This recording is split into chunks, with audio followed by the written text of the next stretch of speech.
Is it possible for Japan to capture 1 billion tons of CO₂ from the air each year, an amount equivalent to the country's total emissions? A Tokyo-based startup is working toward this goal. However, their technology is not currently eligible for Japan's green funding program. Welcome to ESG Japan Daily. I'm Miles. Today we explore Planet Savers Inc., a University of Tokyo spin-off developing one of the world's largest-scale direct air capture technologies, and the policy roadblocks it faces at home. Founded in 2023, Planet Savers Inc. is a climate tech startup born inside the University of Tokyo. Its mission is simple, but monumental, to capture 1 gigaton of CO₂ per year by 2050, roughly equal to Japan's total annual emissions today. CEO Kyo Ikegami says it plainly. If we don't achieve net zero by 2050, we will face a climate crisis. DAC is indispensable for removing emissions from sectors that are impossible to decarbonize completely. The company's approach uses zeolite, a mineral abundant in Japan, to physically absorb CO₂ directly from the air, a process both straightforward and measurable. Direct air capture, or DAC, is a technology that literally pulls carbon dioxide out of the air. Instead of reducing emissions at the source, it removes what is already present. That is important because certain industries, aviation, cement, steel, and chemicals, can't fully eliminate emissions, even with renewable energy. DAC is designed to address these residual emissions, making true net zero possible. Planet Savers uses a process called physical adsorption, built around the mineral zeolite, a porous, sponge-like material. When air passes through the zeolite structure, CO₂ molecules adhere to its surface. By lowering pressure, the CO₂ can later be released, collected, and stored underground for thousands of years. Zeolite offers 3 main advantages over other negative emission options such as forests or BCCS.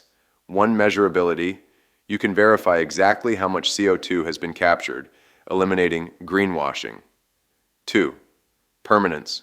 Once stored underground, the CO₂ stays locked away for millennia. 3. Land efficiency. Capturing 100 tons of CO₂ through trees would require land the size of several Tokyo domes. A DAC facility can do it on a single industrial site. The challenge? Cost. Because CO₂ makes up only 0.04% of the atmosphere, the capture process is energy intensive. Right now, it costs about $1,000 per ton to remove CO₂ from the air. Planet Savers aims to cut that to $300 by 2030 and eventually $100 per ton, the threshold for global viability. Their main technical challenge is selectivity. Zeolite absorbs water even more than CO₂, which means the team must make it hydrophobic, or water repellent, to improve efficiency. As CEO Ikegami explains, zeolite absorbs water so well, it's also used as a desiccant. We need to change that behavior to keep costs down. Out of more than 150 DAC operators worldwide, only Planet Savers and 1 U.S. startup specialize in zeolite synthesis. The global leader, Switzerland's Climeworks, already runs large DAC plants in Iceland and the U.S., but Planet Savers believes Japan's abundant minerals and research base can help it become a significant player in the sector. Planet Savers isn't just a research lab. It has a clear and detailed roadmap. By October 2025, its first prototype DAC unit will be complete. By November, it plans a demonstration project with the Tokyo Metropolitan Government. In January 2026, another trial begins with Nexco East Japan, testing DAC units along expressways. By 2027, Planet Savers targets initial commercialization, refining prototypes, and collecting real-world data. And around 2030, large-scale rollout with corporate partners.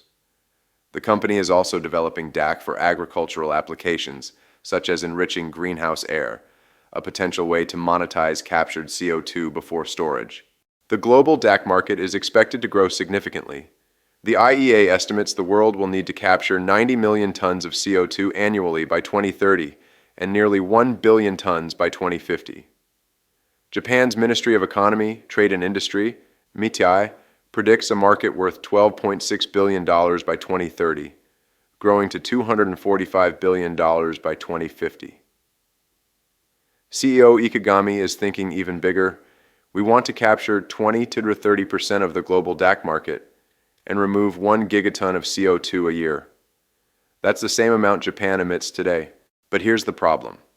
Despite its potential, Planet Saver's DAC technology is ineligible for Japan's 20 trillion yen GX Economy Transition Bond Fund. Why?